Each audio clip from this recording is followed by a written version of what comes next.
আসসালামু আলাইকুম প্রিয় উদ্যোক্তা, আশা করি সকলেই ভালো আছেন। মেটা অ্যাডস বিগিনার টু মাস্টার কোর্সের ক্লাস 11 এর মডিউল 9 এ আপনাদের সকলকে স্বাগত। আজকে আমরা দেখব কিভাবে অ্যাড অপটিমাইজ করতে হয় এবং রিপোর্টিং আরওআই নির্ধারণ করতে হয় এবং সেই অ্যাড থেকে কিভাবে আরও বেশি পরিমাণে রেজাল্ট বের করে নিয়ে আসা যায়। প্রথমে আমরা দেখব অডিয়েন্স ইনসাইট, যেখান থেকে আমরা ডিসিশন নিতে পারবো যে আমাদের পেজে কোন ধরনের অডিয়েন্স প্লাস কোন লোকেশন থেকে আসছে। সেই সাথে আমাদের যে ক্যাম্পেইনটা রানিং থাকবে সেটার রেলিভেন্সি পারফরমেন্স অপটিমাইজেশন করব, যেন আমরা বেটার রেজাল্ট নিয়ে আসতে পারি। এর জন্য আমাদের লোকেশন, টার্গেটিং, দেন এজ গ্রুপ আর ব্লাবলা অপটিমাইজেশনের প্রয়োজন পড়ে। সো প্রথমে আমরা অডিয়েন্স ইনসাইট, যেটা বেসিক। আপনি অ্যাড রান করেন আর না করেন, তবু আপনাকে এটা দেখতে হবে যে আপনার পেজে কোন ধরনের অডিয়েন্স বেশি আসছে। সো এর জন্য আমরা বিজনেস ম্যানেজারে চলে যাব। বিজনেস ম্যানেজার থেকে এখানে আপনারা নিচে স্ক্রল করলে দেখতে পারবেন ইনসাইট নামে একটা অপশন রয়েছে, যেটা আমি আগেও দেখিয়েছিলাম, আবার একটু দেখিয়ে দিচ্ছি। সো এই ইনসাইটে ক্লিক করার পর আপনারা সরাসরি এখান থেকে অডিয়েন্সে চলে যাবেন। সো এখানে আসার পর প্রথমে আমরা দেখতে পাচ্ছি যে আমাদের এখানে কোন এজের অডিয়েন্সগুলো বেশি এসেছে। তো 18 থেকে 24 দেখতে পাচ্ছি। এখানে ম্যান ছিল 15%, ওমেন ছিল 13%। সো 25 থেকে 34 ম্যান, 30% ওমেন 19%। সো এখান থেকে আমরা একটা ধারণা পেলাম যে 18 থেকে 44 এজের অডিয়েন্স যারা, তারা বেশি পরিমাণে আমাদের পেজে আসছে। সো আমরা যখন অ্যাড চালাবো এইটা খেয়াল রাখবো জাস্ট। আর নিচে আমরা দেখতে পাচ্ছি যে কোন দেশ থেকে এবং কোন সিটি থেকে সবচেয়ে বেশি পরিমাণে অডিয়েন্স আমাদের পেজে আসতেছে। সো এখানে প্রথমে যেটা সেটা ঢাকা ডিভিশনে বরিশাল এবং ঢাকা থেকে সবচেয়ে বেশি পরিমাণে অডিয়েন্স কিন্তু আমাদের এই পেজে আসছে। সো আমরা এখান থেকে একটা ধারণা পেলাম যে লোকেশনের ক্ষেত্রে প্লাস এজের ক্ষেত্রে। এখন আমরা দেখব যে আমরা যখন অ্যাড ক্যাম্পেইন রান করব সেইটা কিভাবে অপটিমাইজ করব, এটা আমাদের কাছে বেশি ইম্পর্টেন্ট। সো তার আগে আপনাদের একটা শিট দেখাই। আমাদের মেটা অ্যাড সিক্রেট মেথডের যে শিটটা এটাই। সো এখানে কিছু ডাটা রয়েছে। এখানে প্রথমে দেখতে পাচ্ছি যে আমরা অ্যাড পারফরমেন্স। সো একটা অ্যাডে যে ডাটাগুলো থাকে, যে অ্যাডের যে ডলারটা স্পেন্ড করেন প্রথমে সেটা আছে, তারপর ইমপ্রেশন, রিচ, মানে আমি যে ডলার স্পেন্ড করছি এর পরিবর্তে ফেসবুক আমাকে কি দিচ্ছে। সো এইখানে এটা অ্যাড করা আছে। আপনারা এটা দেখে নিচে এসে অ্যানালাইসিস টু ডিসিশন নিতে পারবেন যে আপনার প্রবলেমটা আসলে কোথায়। যদি কন্টেন্টে প্রবলেম থাকে বা অডিয়েন্সে, সেটাও এখানে দেখতে পাচ্ছি। আবার যদি আমাদের ল্যান্ডিং পেজ অথবা ওয়েবসাইটে কোনো প্রবলেম থাকে, সেটাও কিন্তু এখান থেকে খুব সহজেই দেখা যাচ্ছে। সো এই পাশে অনেক সময় আপনারা ক্যাম্পেইন অ্যাক্টিভ করতে পারেন না, যে 7 দিনের মধ্যে 50টা অর্ডার না আসলে কিন্তু ক্যাম্পেইন অ্যাক্টিভ হয় না। সো এই বিষয়টা আমি খুবই ইজিলি সমাধান করে দিয়েছি। জাস্ট আপনারা এইখানে আপনাদের ডাটাটা ইনপুট করবেন, দেন এইখানে আপনার ডেইলি বাজেট বা উইকলি বাজেট কত দেওয়া উচিত অটোমেটিক কিন্তু এখানে শো করে। জাস্ট আপনারা শুধু ডাটার অ্যাডস থেকে এখান থেকে জাস্ট ডাটাটা কপি করবেন। এই যে দেখেন এখানে আমি কলাম অ্যাড করেছি, প্রত্যেকটা রেজাল্ট কিন্তু এখানে শো করতেছে। এখানে আমরা দেখতে পাচ্ছি আমাদের এখানে 24টা সেল আছে, 92 সেন্ট করে কাটছে। সো এটাও আমরা ভেঙে দেখাবো যে আসলে এটার ভিতরে কি। সো এই ডাটাটা এখানে ইনপুট করলে কিন্তু এখানে যেটা দেখতে পাচ্ছেন এখানেও কিন্তু সেম। জাস্ট এই ডাটাটা আমি এখানে এনে এইখান থেকে আমি ডিসিশন মেক করতে পারি। সো আপনারা কলামটা অ্যাড করে নেন, আমি একটু দেখিয়ে দিচ্ছি, যদি আপনারা সময় পান এখান থেকে কিন্তু অ্যাড করে নিতে পারবেন খুব সহজে। কাস্টমাইজ কলামে ক্লিক করে দিচ্ছি। সো এখানে এই যে amount spend, result, cost per result, impression, reach, frequency, CTR, so এগুলো একটু আপনারা ভিডিও পজ করে দেখে নেবেন যে কোন ডাটাগুলো আমি ইউজ করেছি। এইখানে জাস্ট নাম ধরে সার্চ দিলেই কিন্তু এই ডাটাগুলো চলে আসবে। সো আমি এটা আস্তে আস্তে স্ক্রল করছি, আপনারা যেন আপনাদের সুবিধা মতো আপনাদের ওয়েবসাইটে সেট করে নিতে পারেন, আপনাদের অ্যাড ম্যানেজারে সেট করে নিতে পারেন। সো এইখানে যদি আমি পারচেস লিখে সার্চ দিই, দেখবেন যে সরাসরি কিন্তু পারচেজের ডাটাটা চলে আসবে। সো এই যে এখানে চলে আসছে ইমপ্রেশন টু পারচেস, শুধু পারচেসটা নেই।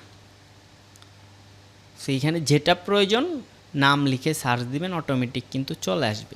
এই গেল আমাদের ডাটা অ্যানালাইসিস। তো এটা যদি আমি অ্যাড সেটে, আমাদের এখানে অ্যাড সেট কপি করা নেই, একটা অ্যাড সেটেই চলছে, সেটা চলুক। আমরা জাস্ট কন্টেন্টে চলে যাই যে কোন কন্টেন্ট থেকে সবচেয়ে বেশি সেল এসেছে। সেটা ম্যাক্সিমাইজ করা, সেটা গতকালকে অ্যাড রান করা হয়েছে।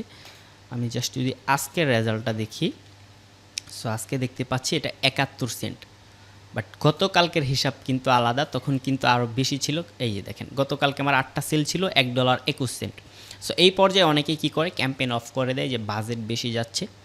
বাট ট্রাস্ট মি, এটাকে আমি 30 সেন্ট, 40 সেন্ট, 50 সেন্টের ভিতরে রাখবো ম্যাক্সিমাম। জাস্ট আজকের রেজাল্টটা দেখেন, আজকে 17টা সেল দিছে 71 সেন্ট। এটা আর 2 দিন যদি যায় এটা 50 সেন্টের নিচে চলে আসবে ইনশাল্লাহ। দেন হচ্ছে আমাদের এই কন্টেন্ট। সো এইখানে দেখাচ্ছে যে আমার কোন কন্টেন্ট থেকে বেশি সেল আসতেছে। এখানে যে একটা ভিডিও আছে এখানে 63 সেন্ট অর্ডার আসতেছে। আমি বলছি যে এটা 50 সেন্টের নিচে যাবে মানে যাবে। আর এটা $1.25 খেয়েছিল, এটা অটোমেটিকলি স্প্যান্ড অফ করে দিয়েছে বিকজ এখান থেকে রেজাল্ট কম আসছিল। সো আমি এই কন্টেন্টগুলো হাইড করে রাখলাম, প্রোডাক্টের ইমেজগুলো দেখাচ্ছি না যেহেতু মার্কেট নষ্ট হয়ে যায়। আর এখান থেকে আপনারা ডিসিশনটা কীভাবে নেবেন সেখানে দেখেন আমার লিঙ্ক ক্লিক হচ্ছে 213টা, এর ভিতরে ল্যান্ডিং পেজ ভিউ হয়েছে কয়টা 133টা। সো 50%এরও বেশি, মোটামুটি 60-70%, যাই হোক ঠিক আছে। আর এটা হচ্ছে পারচেস রেট পার লিঙ্ক ক্লিক। আমাদের যে লিঙ্ক ক্লিক হচ্ছে 1000 লিঙ্ক ক্লিক থেকে কয়টা পারচেজ এসেছে সেটার উপর ডিপেন্ড করে কিন্তু এটা পার্সেন্টেজটা শু করতেছে। সো এখানে 100 ক্লিক থেকে মোটামুটি 60টা অর্ডার আসতেছে। আর আমাদের পার লিঙ্ক ক্লিকে খরচ হচ্ছে 4 সেন্ট করে, অর্থাৎ আমি যদি 100 লিঙ্ক ক্লিক আনতে যাই সেক্ষেত্রে আমার প্রায় $4 খরচ হবে এবং $4 আমি 60টা সেল পাবো। সেই হচ্ছে ডাটা অপটিমাইজেশন। এগুলো আরও বেশি অ্যাডভান্স, আপনারা যখন নিজে থেকে অ্যানালাইসিস করবেন এমনিতেই বুঝতে পারবেন যে আসলে বিষয়টা কী। এরপর আছে location device optimization. So location and device অপটিমাইজেশনটা কীভাবে করবেন আমি জাস্ট ক্যাম্পেইনে চলে যাচ্ছি বোঝার সুবিধার্থে যেন সবগুলো একসাথে দেখতে পারেন।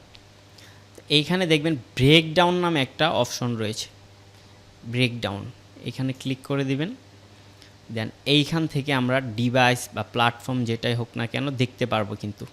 সো ডেলিভারি থেকে প্লেসমেন্ট অ্যান্ড ডিভাইসে ক্লিক করে দিবেন।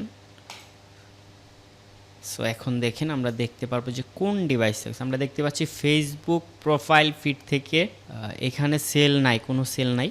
আমরা দেখতে পাচ্ছি আইফোন থেকে ইউজার, অ্যান্ড্রয়েডের থেকে কিন্তু সবচেয়ে বেশি সেল আসছে। এখানে 8টা সেল আসছে অ্যান্ড্রয়েড থেকে, এখন বোঝা যাবে, এখন একটা অ্যাডসেডই আসছে, এখন আর খুব ভালো বোঝা যাবে। সো এখানে 8টা সেল আসছে হচ্ছে আমাদের অ্যান্ড্রয়েড ডিভাইস থেকে, ফেসবুক রিলস থেকে। বাকি সেলগুলো এসেছে আমাদের ফিড থেকে। এই জন্য আমি বলি যে আপনারা ফিড আর রিলসটা রাখবেন, মোটামুটি 75% কিন্তু আপনার হাতে ডাটা চলে যায়। আরেকটা সেল আসছে আইফোন থেকে, এটাও কিন্তু শো করতেছে। এই হচ্ছে আমাদের ডিভাইসের ক্ষেত্রে গেল। দেন হচ্ছে লোকেশন, সেম ব্রেকডাউনে ক্লিক করবেন। এটাকে আমি ক্রস করে দিচ্ছি, কান্ট্রিতে ক্লিক করে দেব। তো লোকেশন হচ্ছে বাংলাদেশ থেকেই কিন্তু আমার সবচেয়ে বেশি অর্ডার আসছে। তো যেহেতু আমাদের একটা বাংলাদেশে চলছে তো বাংলাদেশটাই শো করতেছে। আচ্ছা প্লেসমেন্ট, এই যে প্লেসমেন্টে ক্লিক করলে আর সুন্দর করে বোঝা যাচ্ছে যে এখন প্রপার ডাটা আসছে 9টা আর হচ্ছে 60টা। এটা আসছে ফেসবুক ফিড থেকে আর এটা হচ্ছে ফেসবুক রিলস থেকে। আরেকটা ছিল আইফোন, এটাও রিলস থেকেই। দেন হচ্ছে এজ, কোন এজের মানুষগুলো বেশি দেখছে আমাদের ডাটাটা। তো প্লেসমেন্টটা উঠিয়ে দিচ্ছি, এজে ক্লিক করে দিচ্ছি। তো দেখতে পাচ্ছি 18 থেকে 24-এ 2টা সেল, 25 থেকে 34-এ 10টা সেল। সেম ডাটা কিন্তু আমরা অডিয়েন্স ইনসাইডে দেখেছিলাম যে 25 থেকে 34 এটা হচ্ছে একটা গোল্ডেন রেশিও। এইখানে যে কাস্টমারগুলো থাকে এরা কিন্তু নর্মালি হট কাস্টমার হয়ে থাকে ডাটা। দেন আমরা চলে যাব বিড অ্যান্ড বাজেট অপটিমাইজেশন। এই জিনিসটা আসলে কি, বিড অ্যান্ড বাজেট। সেল ধরেন আপনার ব্রেক ইভেন হচ্ছে $3, বাট সেল আসতেছে $3.5 $4, কি হচ্ছে আপনার কিন্তু লস হচ্ছে। বাট এইটা যদি আপনার $2.5 বা $2 সেল আসে তখন কিন্তু আপনি প্রফিট করতে পারবেন। সো এটা আমরা ফেসবুককে বলে দিতে পারি যে তুমি আমাকে $2 বা $3 $2.5 অ্যাড এনে দাও, তাহলে আমি প্রফিট করতে পারবো। সো বিষয়টা মজার হলেও আসলে এটা সত্য, কারণ যখন অকশন হয় তখনই আপনার অ্যাডটা মানুষের সামনে শো করবে। সো এটা করা খুবই ইজি। আমি জাস্ট ব্রেকডাউনটা উঠিয়ে দিচ্ছি বিকজ এটা আমাদের এখন প্রয়োজন নেই। সো এখান থেকে ক্যাম্পেইনে চলে আসবেন, ক্যাম্পেইন থেকে এডিট, দেন এখান থেকে আমরা বাজেটে চলে যাব। সো এখানে ক্যাম্পেইন বিট স্ট্র্যাটেজি নামে একটা অপশন পাবেন। যদি অ্যাডসেডে বাজেট দেন অ্যাডসেডে পাবেন, আর যদি ক্যাম্পেইন লেভেলে বাজেট দেন সেক্ষেত্রে এটা ক্যাম্পেইন লেভেলে পাবেন। সো ক্যাম্পেইন বিট স্ট্র্যাটেজি এটা আমি এডিট করে নিচ্ছি। সো এখানে দেখতে পাচ্ছি যে আমাদের হাইয়েস্ট ভলিউম আছে, আমরা চাইলে এখন এটাকে কস্ট পার রেজাল্ট গোল্ডে কিন্তু দিয়ে দিতে পারবো।